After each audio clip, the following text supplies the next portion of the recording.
આજે આપણે એક દાખલો જોવાના છીએ. એ દાખલો છે ઉદાહરણ 3.10. પોટેન્શિયોમીટરની થિયરી પરથી આપણે એને સમજવાનું છે. જરા ધ્યાનથી જોજો રકમની અંદર શું કહેલું છે. એનસીઈઆરટી ની અંદર તમે રકમ જોજો કે પોટેન્શિયોમીટરમાંથી આ જે છે રચના એ પોટેન્શિયોમીટરની રચના છે જેમાં 20 વોલ્ટની બેટરી છે અને એની અંદર આ એસી તાર જોડેલું છે. બરોબર. તમે કહેશો સાહેબ પોટેન્શિયોમીટરની રચના તો કંઈક અલગ હતી. બરોબર. તમને યાદ છે ને આપણે આ રીતે સમજતા હતા કે આ રીતની બેટરી હોય, એની સાથે રિયોસ્ટેટ હોય, એની સાથે અહીંયા આગળ કર જોડેલી હોય અને અહીંયા આગળ જે હોય છે તાર હોય છે. આ રીતની રચના હતી. પરંતુ આ એના જ રચના છે. જસ્ટ ખાલી અહીંયા આગળ કર અને રિયોસ્ટેટ બતાવેલું નથી. આ જે તાર છે એ તારને કંઈક આ રીતે બતાવેલું છે. જો આ જે તાર છે ને એસી તાર આ રીતે બતાવેલું છે. આ એસી તાર જેને સરળતા માટે આ રીતે સીધો બતાવેલું છે અને એની સાથે શું છે આપણી બેટરી. અહીંયા કોઈ ગેલ્વેનોમીટર જોડેલું નથી એ ધ્યાન રાખજો. મતલબ કે અહીંયા આગળ ગેલ્વેનોમીટર શૂન્ય આવર્તન દર્શાવતું નથી. આની અંદરથી પ્રવાહ વહે છે એવો મતલબ કહી શકાય. ઓકે. એટલે રચના થોડીક ડિફરન્ટ છે. ગભરાઈ નહીં જવાનું. આ એસી તાર એ આ તાર છે અને એની સાથે આ બેટરી જોડેલી છે. ઓકે. શું કહ્યું છે જરા રકમની અંદર જુઓ કે પોટેન્શિયોમીટરમાંથી R ઓહ્મનો અવરોધ પ્રવાહ ખેંચે છે. આ ઉપરની પોટેન્શિયોમીટરની રચના છે. એની અંદરથી R ઓહ્મ જે છે એ અવરોધ શું ખેંચે છે? પ્રવાહ ખેંચે છે. પોટેન્શિયોમીટરમાંથી R ઓહ્મનો અવરોધ પ્રવાહ ખેંચે છે. પોટેન્શિયોમીટરનો કુલ અવરોધ R નોટ ઓહ્મ છે. આ પોટેન્શિયોમીટર જે છે એની તારનો અવરોધ એટલે કે આ જે એસી તાર છે એનો અવરોધ કેટલો છે? R naught ohm. બરોબર. જે તમને અહીંયા આગળ દેખાઈ રહ્યો છે. ઓકે. જે આકૃતિમાં દર્શાવેલું છે. પોટેન્શિયોમીટરને 20 વોલ્ટ જેટલો વોલ્ટેજ લગાડવામાં આવેલ છે. આ પોટેન્શિયોમીટર સાથે કેટલો વોલ્ટેજ લગાડવામાં આવેલો છે? તો 20 વોલ્ટનો વોલ્ટેજ લગાડવામાં આવેલો છે.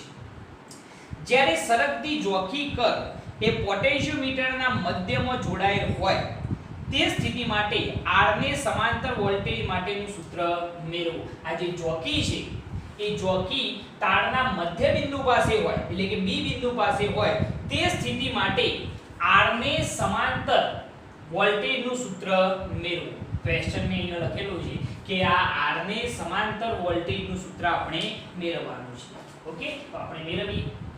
તો પહેલા એ વસ્તુનો તો ખ્યાલ આવી ગયો કે આ જે રચના છે પોટેન્શિયોમીટરની છે. આ રીતે. પરંતુ અહીંયા આગળ તમને ગેલ્વેનોમીટર જોડેલું દેખાશે નહીં કારણ કે અહીંયા પ્રવાહ વહે છે. બરોબર. રિયોસ્ટેટ જોડેલું નથી, રેઝિસ્ટન્સ બોક્સ નથી, કર પણ નથી. સરળ રચના બતાવેલી છે જેથી આપણને ઈઝીલી ખ્યાલ આવે. વધારાની કોઈ વસ્તુ દર્શાવેલી નથી. ઓકે. પરફેક્ટ. હવે જરા જુઓ આ જે પોટેન્શિયોમીટર છે આ જે ઉપરની રચના છે પોટેન્શિયોમીટર છે એના તારનો અવરોધ એટલે કે આ જે એસી તાર છે એનો અવરોધ કેટલો છે? R naught ohm. એની સાથે આપણે એક R અવરોધ જોડેલો છે અને એની સાથે આપણી જોકી કી છે. તો જોકી કી જ્યારે મધ્ય બિંદુ પાસે હોય એટલે કે B બિંદુ પાસે હોય એ વખતે R ને સમાંતર વોલ્ટેજ નું સૂત્ર મેળવો. R ને સમાંતર વોલ્ટેજ નું સૂત્ર આપણે મેળવવાનું છે. તો R ને સમાંતર વોલ્ટેજ કેટલા થાય? તો આપણે કહેવા હોય તો R ની સમાંતર તો R ના બે છેડા ગયા તો એક A છેડો અને બીજો છેડો કયો થાય? B છેડો. તો ટૂંકમાં આપણે આ A અને B છેડા વચ્ચેનો વોલ્ટેજનું સૂત્ર આપણે મેળવવાનું છે. વોલ્ટેજનું સૂત્ર કયું? આ A અને B છેડા વચ્ચેના જે વોલ્ટેજ છે આપણે મેળવવાના છે. એટલે કે ટૂંકમાં આપણે VAB શોધવાના છે. બરોબર. આ A અને B છેડા વચ્ચેના વોલ્ટેજ મેળવીશું. હવે VAB મેળવવા હોય તો સિમ્પલ વસ્તુ કે આપણે પ્રવાહની જરૂર પડે અને અવરોધની જરૂર પડે. એક પ્રવાહની જરૂર પડે અને બીજા અવરોધની જરૂર પડે. તો પહેલા તો આપણે આ જે રચના છે એનો સમતુલ્ય અવરોધ શોધવાનો પ્રયત્ન કરીશું. જરા જોજો કઈ રીતે. ઓકે. હવે આપણે R ને સમાંતર વોલ્ટેજનું સૂત્ર મેળવવું હોય તો એના માટે પહેલા એ વાત સમજો કે આ જે એસી તાર છે એ એસી તારનો અવરોધ અહીંયા આગળ એને બતાવેલો છે R નોટ.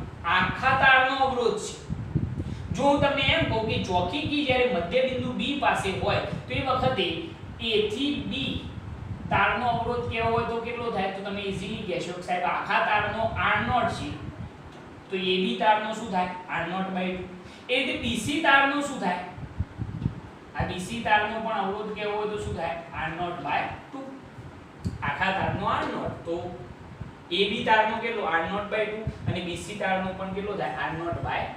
ઓકે, હવે એક વસ્તુ સમજો કે આપણે r અને r0/2 આ અવરોધ અને આ અવરોધ બંને એકબીજાને કેવા થઈ ગયા? સમાંતર. તો એનો સમતુલ્ય જો આપણે કહેવું હોય તો આ બંનેનો સમતુલ્ય આપણે r1 કહી દઈએ. તો આપણે r1 બરાબર કહેવા હોય તો આ બંને કેવા છે? એકબીજાને સમાંતર. તો એનો સમતુલ્ય r1 બરાબર શું થઈ જાય? r r0/2 અપન શું થાય? r r0/2 થાય નહીં આવું? બિલકુલ થાય. ઓકે, કઈ રીતે કર્યું? કારણ કે સાહેબ આ બંને જે છે એકબીજાને સમાંતર તો એનો સમતુલ્ય અવરોધ r1 બરાબર આપણે શું લખ્યું? અથવા તો r ઇક્વિવેલેન્ટ નું સૂત્ર તમે જાણો છો ને, બે અવરોધો એકબીજાને સમાંતર હોય ત્યારે r1 r2 upon r1 r2 એ સૂત્રનો યુઝ મેં અહીંયા કરેલું છે. તો આ બંને અવરોધો સમાંતર હોવાથી એનો સમતુલ્ય જેને શું નામ આપ્યું? r1. તો r1 બરાબર r r0/2 upon r r0/2 આ સૂત્ર. ઓકે, તો આનો સમતુલ્ય થઈ ગયો. થોડુંક સાદું રૂપ આપી દઈએ તો r1 r r0/2 upon છેદમાં અહીંયા શું થઈ જાય? 2r r0/2. બરોબર. તો બંનેના છેદ સમાન તો સીધે સીધા દૂર. તો આપણને r1 બરાબર અહીંયા મળી જશે r r0 upon શું થાય? 2r r0. આ શું મળ્યું ભાઈ? r1 મળ્યું. કોનો સમતુલ્ય છે આ? તો આ બંને જે અવરોધો છે એનો સમતુલ્ય અવરોધ r1 આપણે શોધ્યો છે કારણ કે બંને કેવા છે? સમાંતર. પરફેક્ટ. હવે જરા કે હવે આપણે આ બંનેનો સમતુલ્ય શોધ્યો તો હવે રચના કેવી થઈ ગઈ? હવે રચના થોડી આ રીતની વિચારી શકાય. થોડી હું તમને દોરીને બતાવું એટલે તમને ખ્યાલ આવે. ચલો, આ બંનેનો સમતુલ્ય શું મળ્યો આપણને? r1. બરોબર છે. આ a છેડો અહીંયા આગળ આવશે b છેડો. ઓકે, આ બંનેનો સમતુલ્ય શું આવ્યો? r1. અને એની સાથે બીજો કયો અવરોધ છે? તો r0/2. આ રીતની રચના થઈ ગઈ. આ બંનેનો સમતુલ્ય કયો આવ્યો? r1. અને એની સાથે r0/2 હવે કેવા થઈ ગયા? શ્રેણીમાં થઈ ગયા. તો આપણે અહીંયા આગળ AC નો સમતુલ્ય અવરોધ શોધવો હોય તો કઈ રીતે શોધી શકાય? તો આ બંને હવે કેવા થઈ ગયા? સિરીઝમાં. તો સિરીઝમાં હોય તો એનો સમતુલ્ય અવરોધ R ઇક્વિવેલેન્ટ બરાબર R1 R0 શું થઈ જાય? 2 થઈ જાય. તો R ઇક્વિવેલેન્ટ બરાબર શું થઈ જાય? 2R1 R0/2. આ થઈ ગયો આ બંનેનો સમતુલ્ય અવરોધ. એટલે સ્થિતિ હવે કઈ આવી થઈ ગઈ? જો આપણે આ બંને સિરીઝમાં હતા તો એનો શું શોધી કાઢ્યો? સમતુલ્ય અવરોધ. ઓકે, હવે જરા જો R ઇક્વિવેલેન્ટ આપણે શોધી કાઢ્યો છે. હવે આપણે A અને B છેડા વચ્ચેનો સમતુલ્ય અવરોધ શોધવાનો છે. બરોબર? A અને B વચ્ચેનો સમતુલ્ય અવરોધ શોધવાનું. કારણ કે શું કહ્યું છે? R ને સમાંતર વોલ્ટેજ માટેનું સૂત્ર. તો R ને સમાંતર વોલ્ટેજ એટલે કે R ના બે છેડા કયા? A અને બીજો છેડો કયો આવશે? B. આ બે છેડા વચ્ચેનો સમતુલ્ય વોલ્ટેજ આપણે મેળવવાનો છે. તો VAB આપણે મેળવવાનું છે. તો VAB બરાબર શું થાય? I અવરોધ કયો ધ્યાનમાં લેવો પડશે? R1. કારણ કે A અને B છેડા વચ્ચેનો સમતુલ્ય અવરોધ એટલે આપણે શું શોધવો પડે? VAB બરાબર I R1 શોધવો પડે. કારણ કે આ બંનેનો સમતુલ્ય કયો છે? R1 છે. ઓકે, તો આપણે પહેલા પ્રવાહ શોધીએ. તો પ્રવાહ શું મળશે? તો આની અંદરથી વહેતો પ્રવાહ I. બરોબર.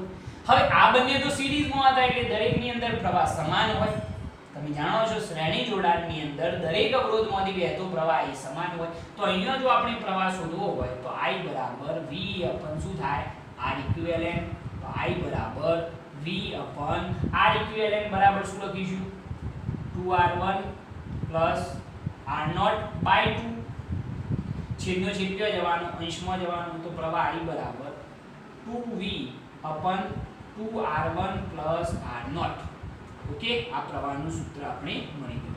અહીંયા આપણે R1 ની કિંમત હાલ એપ્લાય નહીં કરી. R1 આમ તો આપણે જાણીએ છીએ ને, પરંતુ હાલ એપ્લાય નહીં કરીએ. આ પ્રવાહનું સૂત્ર મળી ગયું. આને આપવું હોય તો સમીકરણ 1 આપીએ, આને સમીકરણ નંબર 2. પરફેક્ટ. પ્રવાહ શું થઈ ગયું. હવે આપણે VAB શોધવાનું છે. હવે VAB શોધવો હોય તો એના માટે આપણે શું કરીશું? કારણ કે આપણે R ને સમાંતર વોલ્ટેજ માટેનું સૂત્ર, R ને સમાંતર એટલે કે A અને B છેડા વચ્ચેનો જે વોલ્ટેજ છે એનું સૂત્ર મેળવવાનું છે. તો આપણે VAB બરાબર શું શોધવું પડે? I R1 શોધવો પડે. મગજમાં આટલી વસ્તુ ક્લિયર? કારણ કે A અને B છેડા વચ્ચેનું સમતુલ્ય હોય તો V બરાબર I શું લખવું પડે? R1. કારણ કે આની અંદરથી વહેતો પ્રવાહ I હશે જે આપણે શોધી કાઢ્યો છે. R1 આપણે શોધવાનું છે. ઓકે.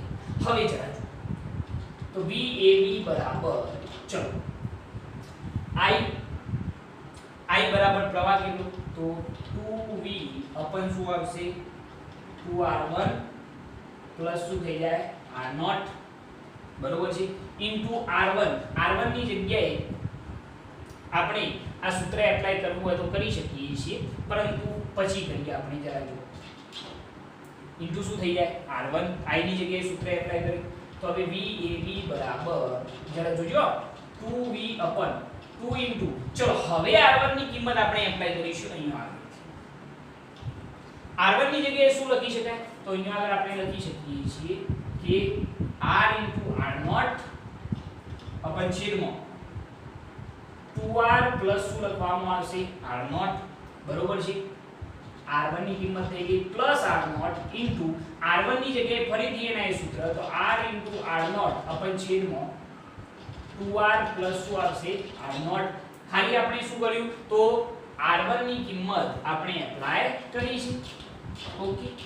હવે જરા જુઓ તો અહીંયા આગળ VAB બરાબર 2V અપન છેદ આ તો કેટલા થાય? આપણે આ બંનેનો લસા લેવો તો આના છેદમાં 1 કહેવાય તો અહીંયા આગળ લસા થઈ જશે 2R પ્લસ R0 થઈ જાય. તો અહીંયા કેટલા થાય? તો 2R ઇન્ટુ R0 પ્લસ અહીંયા આગળ R0 અહીંયા કેટલા વડે ગુણવા પડશે? તો 2R પ્લસ R0 વડે ગુણવા પડશે. શું કર્યું? ખ્યાલ આવ્યો? આપણે આ બંનેનો લસા લીધો તો 2R પ્લસ R0 તો અહીંયા શું આવે? 2R into R0 plus R0 અને એને કેટલા વડે ગુણવાના? 2R plus R0. ઓકે. ગુણ્યા અહીંયા આગળ જે પદ હતું એ જેસે થે R into R0 upon 2R plus R0. Okay. Perfect. હવે જરા જો છેદનો છેદ કયો જશે? અંશમાં જશે. તો VAB બરાબર 2V કૌંસની અંદર 2R પ્લસ શું થઈ જાય?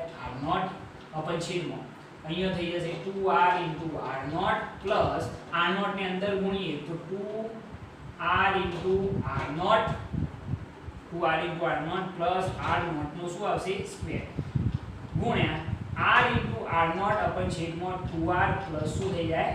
R0. આવું થઈ જાય. ઓકે. હવે જરા જુઓ કે આટલું સાદુરૂપ આપ્યા પછી અહીંયા આગળ તમે એ વસ્તુ સમજી શકો છો કે આ બંને પદો જે છે ગુણકમાં છે. આ બંને પદો સમાન આવે તો એ બંને સીધા શું થઈ શકે? કેન્સલ. કારણ કે આ બંને વચ્ચે ગુણાકાર છે તો એ તો બંને ગયા. ઓકે. હવે જરા જુઓ કે VAB બરાબર 2V અપન છેદમાં અહીંયા આગળ દરેકની અંદરથી કોમન કાઢવા હોય તો કોમન શું નીકળે? R0 કોમન નીકળે તો અહીંયા શું વધે? 2R પ્લસ અહીંયા પણ કેટલા વધે? 2R પ્લસ અહીંયા કેટલા વધે? R0 કોમન નીકળી ગયા ગુણ્યા અહીંયા આગળ આવશે R ઇન્ટુ R0 એટલે R ઇન્ટુ R0 જ વધે ને, નીચે તો કોઈ વધ્યું જ નહીં કારણ કે તો દૂર થઈ ગયા. ઓકે. હવે R0 શું થઈ જાય? કેન્સલ થઈ જાય. તો અહીંયા આગળ સૂત્ર એવું બનશે કે VAB બરાબર ચલો 2VR કારણ કે 2V આને થોડા નજીક લખો એટલે તમે ભૂલી ના જો. આને R ઇન્ટુ શું હતા? R0 ગયા એટલે R0 તો અહીંયા શું વધ્યું? 2VR અપન છેદમાં 2R પ્લસ 2R એટલે કેટલા થઈ ગયું? 4R પ્લસ શું આવશે? R0. તો આ જે મળ્યું એ A અને B છેડા વચ્ચેનો શું મળ્યો? વોલ્ટેજ. બરોબર. A અને B છેડા વચ્ચેનો સમાંતર વોલ્ટેજ આપણે શોધી કાઢ્યો છે. એ કેટલો મળ્યો? 2VR અપન 4R plus R0. Okay. તો દાખલો બહુ સમજવા જેવો અને આમ તો એકદમ સિમ્પલ પણ છે, આની અંદર બહુ હેવી સ્ટેપ નથી. તમારે શું કરવાનું છે જરા એક્ઝેક્ટ સમજો. આપણને આ પોટેન્શિયોમીટરની રચના આપેલી છે, એની અંદર કહ્યું છે કે R અવરોધ જે છે એ પ્રવાહ ખેંચે છે. આ જે AC તાર છે, આ જે આખો છે ને આ AC તાર છે, બરોબર છે, અને આ AC તારનો અવરોધ કેટલો છે R. હવે જોકી કે જ્યારે મધ્ય બિંદુ પાસે હોય B બિંદુ પાસે, તો આ AB તારનો અવરોધ કેટલો થઈ જાય R0/2, BC નો કેટલો થઈ જાય R0/2, બરોબર છે. અને આપણને એવું કહ્યું છે કે R ને સમાંતર વોલ્ટેજનું સૂત્ર મેળવો. R ને સમાંતર વોલ્ટેજ એટલે કે R ના બે છેડા વચ્ચેનો વોલ્ટેજ કહેવાય. તો જુઓ R ના બે છેડા કયા, એક A અને બીજો કયો B, એટલે કે આપણે આ બે છેડા વચ્ચેનો વોલ્ટેજનું સૂત્ર આપણે મેળવવાનું છે. ઓકે, મગજમાં એક વસ્તુ ક્લિયર કે સાહેબ આ બંને સમાંતર, તો એનો સમતુલ્ય શું થાય R1. મેં એને નામ આપ્યું, જે આકૃતિમાં પણ તમને દેખાય છે, આ બંનેનો સમતુલ્ય શું છે R1. તો R1 બરાબર શું થાય R * R0/2 અપન શું થાય R + R0/2. થોડુંક સાદું રૂપ આપેલું છે. R * R0/2 અહીંયા શું થઈ જાય 2R + R0/2, બે કેન્સલ. તો R1 બરાબર R * R0 upon 2R + R0. સમીકરણ નંબર 1 આ બંનેનું સમતુલ્ય થઈ ગયો. આ એની રચના જો, બરોબર છે. હવે આ બંને કેવા થઈ ગયા સિરીઝમાં, તો એનો સમતુલ્ય R ઇક્વિવેલન્ટ બરાબર R1 + R0/2, સીધે સીધું સરવાળો, તો શું થઈ જાય 2R1 + R0/2. તો આ સમતુલ્ય અવરોધ થઈ ગયો, રચના આ થઈ ગઈ, બરોબર. હવે આની અંદરથી વહેતો પ્રવાહ મેં પહેલા શોધ્યું છે, કારણ કે મારે અહીંયા પ્રવાહની જરૂર પડે છે. તો પ્રવાહ I બરાબર V અપન R ઇક્વિવેલન્ટ, સૂત્ર આપણું ઓહ્મ્સ લો પરથી. તો I બરાબર V અપન R ઇક્વિવેલન્ટ કેટલું R છેદનો છેદાંશમાં. તો સમીકરણ નંબર 2 જે પ્રવાહનું સૂત્ર છે. હવે આપણે A અને B છેડા વચ્ચેનો વોલ્ટેજ મેળવવાનું છે. તો VAB બરાબર શું થાય, તો પ્રવાહ કેટલો વહે છે I * અવરોધ કેટલો R1. તો VAB બરાબર I * R1 થાય. તો VAB બરાબર પ્રવાહ R * શું થયો R1. હવે શું કર્યું, R1 ની કિંમત સમીકરણ 1 માંથી અહીંયા એપ્લાય કરી દીધી છે બંને જગ્યાએ, અને પછી સિમ્પલી સાદું રૂપ આપ્યું છે, બીજું કઈ છે નહીં. સાદું રૂપ આપતો આપણને VAB બરાબર જવાબ શું મળે છે 2VR અપન 4R plus R0. Okay, ખ્યાલ આવી જશે આની અંદર. સિમ્પલ દાખલો છે, શાંતિથી સમજો, ઈઝીલી તમને ખબર પડી જશે. આને ફટાફટ નોટ કરો.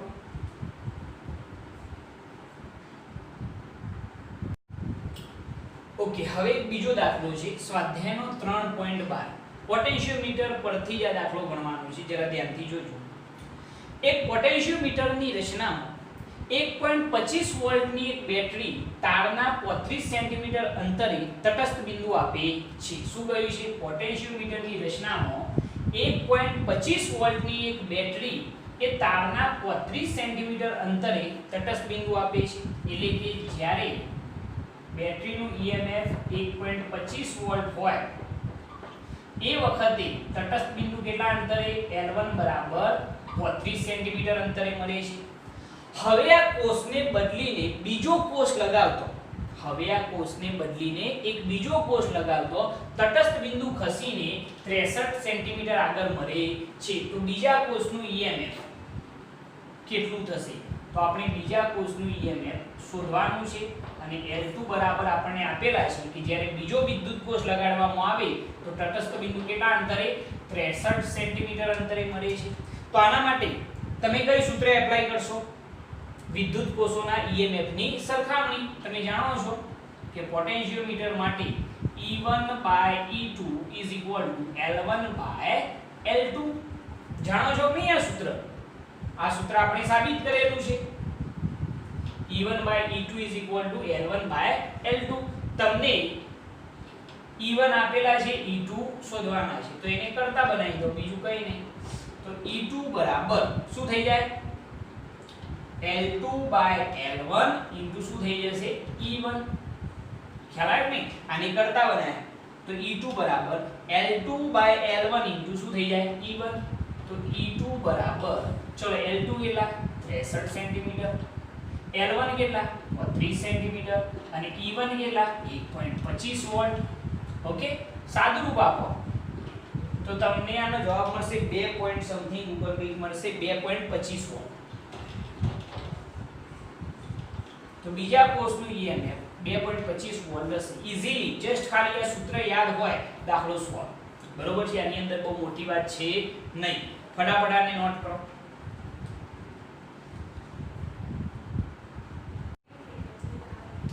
ઓકે, હવે એક બીજો દાખલો છે, જરા ધ્યાનથી જોજો. એની અંદર શું કહેલું છે કે આકૃતિમાં 1.5 વોલ્ટના કોષનો આંતરિક અવરોધ શોધવા માટે અહીંયા આગળ આપણે જે આ 1.5 વોલ્ટનો વિદ્યુત કોષ છે એનો આપણે શું શોધવાનો છે? આંતરિક અવરોધ શોધવા માટે વપરાયેલા 2 વોલ્ટનો પોટેન્શિયોમીટર દર્શાવેલ છે. અહીંયા આગળ પોટેન્શિયોમીટરની અંદર જે બેટરી છે એના વોલ્ટેજ કેટલા છે? 2 વોલ્ટ. 2 વોલ્ટનો પોટેન્શિયોમીટર દર્શાવેલ છે. ખુલ્લા પરિપથની સ્થિતિમાં, ખુલ્લો પરિપથ એટલે કે શું ભાઈ? કે જ્યારે K2 કર, યાદ કરો આંતરિક અવરોધ શોધવા વાળી થિયરી, K2 કર ખુલ્લી હોય એ વખતની સ્થિતિમાં, તો ખુલ્લા પરિપથની સ્થિતિમાં કોષ માટે તટસ્થ બિંદુ 76.3 સેન્ટીમીટર આગળ મળે છે. જ્યારે કોષના બાહ્ય પરિપથમાંથી 9.5 ઓહ્મનો અવરોધ વાપરવામાં આવે છે ત્યારે સમતોલન બિંદુ તટસ્થ બિંદુ ખસીને 64.8 સેન્ટીમીટર લંબાઈએ મળે છે. તો કોષનો આંતરિક અવરોધ શોધો. ઓકે, હવે જરા જુઓ કે આ ક્વેશ્ચનનો જવાબ કઈ રીતે લાવી શકાય. તો તમે આના માટે પોટેન્શિયોમીટરની મદદથી કોષનો આંતરિક અવરોધ શોધવાની જે થિયરી છે એ થિયરી પહેલા તમારે વ્યવસ્થિત રીતે સમજવી પડે. તમે કહેશો કે સાહેબ એની અંદર તો તમે આ રીતની રચના દોરી હતી નહીં, પરંતુ સમજી લો કે આ રચના અને એ રચના સેમ જ છે. આપણે જે NCERT ની અંદર બતાવેલું છે એ રચના કેવી હતી તમને યાદ કરાવો કે એની અંદર અહીંયા આગળ આપણે એક મોટી બેટરી જોડતા હતા, એની સાથે અહીંયા આગળ ચલ અવરોધ અથવા તો રિયોસ્ટેટ જોડતા હતા, એની સાથે અહીંયા આગળ એક કડ જોડતા હતા જેને નામ આપતા હતા આપણે K1. બરોબર છે. એની સાથે અહીંયા આગળ આપણો જે તાર છે જે પાટિયા ઉપર આપણે જોડેલો રાખીએ છીએ, જે તારને આપણે અહીંયા નામ આપીએ AB. આ તાર કયો છે? AB. હવે તમને યાદ હોય તો આ બેટરી જે છે એનું EMF જે પોટેન્શિયોમીટરના વોલ્ટેજ કહેવાશે એ કેટલા છે? 2 વોલ્ટ છે. તો આનો આપણે કહેવું હોય તો આ બેટરીના વોલ્ટેજ કેટલા? 2 વોલ્ટ. ઓકે, હવે એ થિયરીની અંદર યાદ કરો કે આપણે એ બિંદુમાંથી અહીંયા આગળ એક તાર બહાર કાઢતા હતા, અહીંયા આગળ એક કળ જોડતા હતા જેને નામ આપીએ આપણે K2. બરોબર છે. એની સાથે શ્રેણીમાં આપણે એક રેઝિસ્ટન્સ બોક્સ જોડતા હતા, યાદ આવ્યું? અને એનો એક છેડો આ રીતે બહાર કાઢતા હતા. શું કર્યું આપણે? K2 અને રેઝિસ્ટન્સ બોક્સને શ્રેણીમાં જોડતા અને એની સાથે સમાંતર જેનો આપણે આંતરિક અવરોધ શોધવો છે, જેનો આંતરિક અવરોધ શોધવો છે તે વિદ્યુત કોષને કેવો જોડવામાં આવે? આ બંને સાથે સમાંતર જોડવામાં આવે છે. એનો આંતરિક અવરોધ બતાવવો હોય તો R. બરોબર છે. અને આ બંનેનો કોમન છેડો જે છે એની સાથે આપણે શું જોડીએ છીએ? ગેલ્વેનોમીટર. ગેલ્વેનોમીટરના બીજા છેડા સાથે શું હોય? ચોકી. યાદ છે આ રચના આંતરિક અવરોધ શોધવા માટેની? બરોબર છે. સિમ્પલ રચના છે. આ પોટેન્શિયોમીટરની બેટરીના વોલ્ટેજ કેટલા? 2 વોલ્ટ. આ રહે. બરોબર છે. અહીંયા રિયોસ્ટેટ બતાવેલું હશે નહીં. ઓકે, પહેલી કર K1 અને બીજી કર K2. K2 અને રેઝિસ્ટન્સ બોક્સ કેવા? શ્રેણીમાં અને એની સાથે સમાંતરમાં જેનો આંતરિક અવરોધ શોધવો છે તે વિદ્યુત કોષ જે આવે. આ વિદ્યુત કોષ જે છે એના વોલ્ટેજ કેટલા છે? આનો આપણે આંતરિક અવરોધ શોધવાનો છે 1.5. Okay, perfect. હવે જરા જુઓ કે આ જે સ્થિતિ છે એની અંદર આપણે ગેલ્વેનોમીટર અહીંયા આગળ જોડેલું છે. હવે રકમની અંદર શું કહ્યું છે જરા ધ્યાનથી સમજજો. આ રચના સમજશો તો ઝડપથી ખ્યાલ આવશે કે આકૃતિમાં 1.5 વોલ્ટના કોષનો આંતરિક અવરોધ શોધવા માટે આ 1.5 વોલ્ટ, અહીંયા 1.5 વોલ્ટ આ રહ્યો. 1.5 વોલ્ટના કોષનો આંતરિક અવરોધ શોધવા માટે વપરાયેલ 2 વોલ્ટનો પોટેન્શિયોમીટર દર્શાવેલ છે. આ દેખાય છે 2 વોલ્ટનો પોટેન્શિયોમીટર. અહીંયા આ છે અને અહીંયા આ છે. બરોબર છે. ખુલ્લા પરિપથની સ્થિતિમાં, ભાઈ ખુલ્લા પરિપથની સ્થિતિમાં તમને યાદ છે ખુલ્લો પરિપથ, ખુલ્લા પરિપથની સ્થિતિ.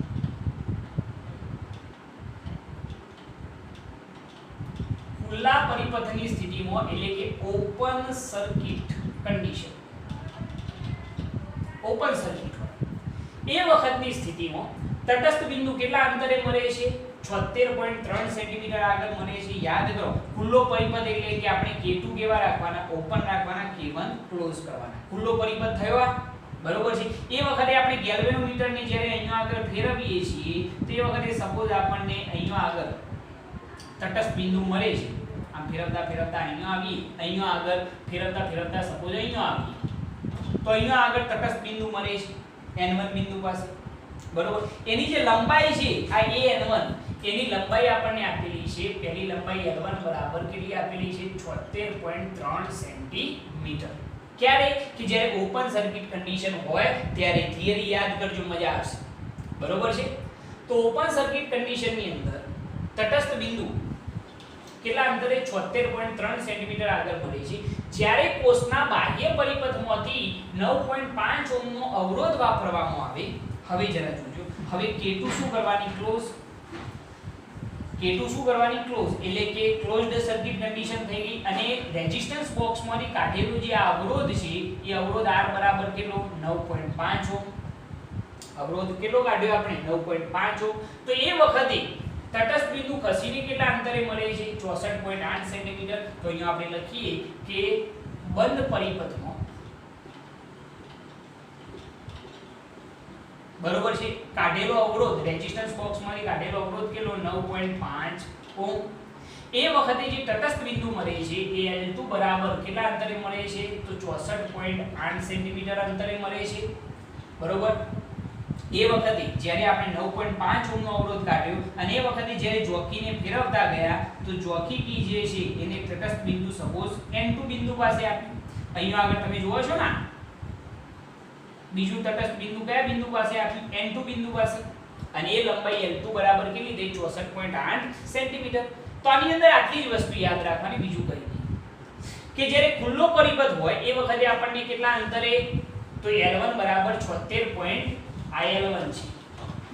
L1 બરાબર 76.3 સેન્ટીમીટર આગળ તટસ્થ બિંદુ બને છે. અને જ્યારે આપણે રેઝિસ્ટન્સ બોક્સમાંથી 9.5 ઓહ્મનો અવરોધ કાઢીએ એ વખતે તટસ્થ બિંદુ L2 અંતરે મળે છે, એટલે કે 64.8 સેન્ટીમીટર અંતરે મળે છે. તો આ કોષનો આપણે આંતરિક અવરોધ શોધવાનો છે. તો આંતરિક અવરોધ શોધવાનું સૂત્ર તો આપણને મોઢા હોય. આંતરિક અવરોધ R બરાબર કેપિટલ R કૌંસની અંદર L1 L2 અપન શું હતું? L2. આવું સૂત્ર આપણે મેળવ્યું હતું. ઓકે, તો આંતરિક અવરોધ R બરાબર, ચલો R બરાબર કાઢેલો અવરોધ કેટલો? રેઝિસ્ટન્સ બોક્સમાંથી 9.5.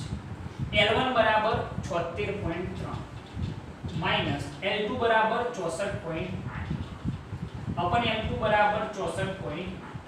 ઓકે, તો R બરાબર 9.5 ગુણ્યા 76.3 માઈનસ 64.8 કરો તો તમને 11.5 જવાબ મળશે, બરાબર, અપન 64. આનું સાદુરૂપ આપો એટલે તમને આંતરિક અવરોધ મળી જશે. લગભગ 1.68 સમથિંગ મળે છે. 1.68 એ લગભગ કેવો હોય તો 1.7 ઓહ્મ કહી શકાય આનો આંતરિક અવરોધ, બરોબર. ઈઝી દાખલો, કઈ નહીં આની અંદર, જસ્ટ ખાલી તમને આ સૂત્ર યાદ હોવું જોઈએ. થિયરીનો કોન્સેપ્ટ ખાલી આની અંદર મહત્વનો છે, બાકી આની અંદર બહુ દમ છે નહીં. આ રચના જે છે એ આ જ રચના છે, બંનેમાં કોઈ ડિફર નથી, પરંતુ આટલું બધું દોરવું એના કરતો શોર્ટકટ બતાવેલું છે, બીજું કંઈ નથી, બરોબર. ખ્યાલ આવી ગયો આની અંદર? તો આને નોટ કરી લો.